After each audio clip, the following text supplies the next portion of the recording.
Hello guys, my name is John and I am your mathematics teacher.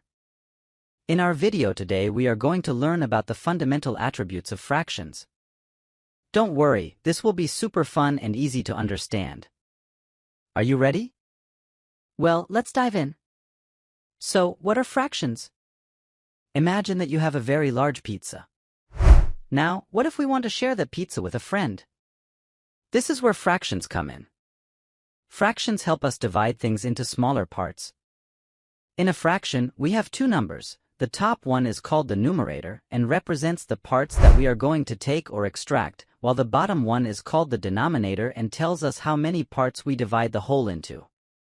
So if we divide the pizza into 10 pieces, we put the number 10 as the denominator, and if we want to give our friend William 2 pieces, we are going to use number 2 as the numerator. Are you all following me? Excellent. Let's give another simple example. You want to share a cookie with your sister. Here we are going to use the concept of the fraction and we are going to see how it is applied in real life. Well, if we have a cookie and we divide it into 2 equal parts, each one gets half of the cookie. So how many parts are we going to divide the cookie into?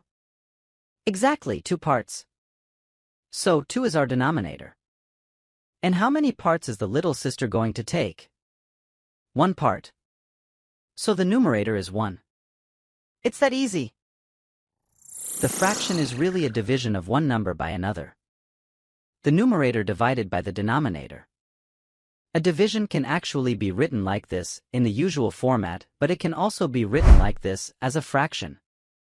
Therefore, it must be understood that the fraction will always have a value, which will be equal to the result of the corresponding division operation.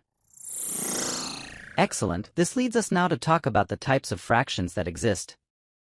Proper fractions have the numerator smaller than the denominator and have a value between 0 and 1. For example, half or 1 over 2 has a value of 0.5. Then we have improper fractions. They are when the numerator is larger than the denominator and have a value greater than 1. An example would be 6/3 for example. The value of this fraction is 2, since 6 divided by 3 gives us a result of 2. Well, there you have it, guys. Today we have talked about the fundamental concepts of fractions. It really is something widely used in everyday life. In an upcoming video we will talk about more practical applications of fractions and how they can be added, subtracted, multiplied, and divided. Until the next video. Bye-bye.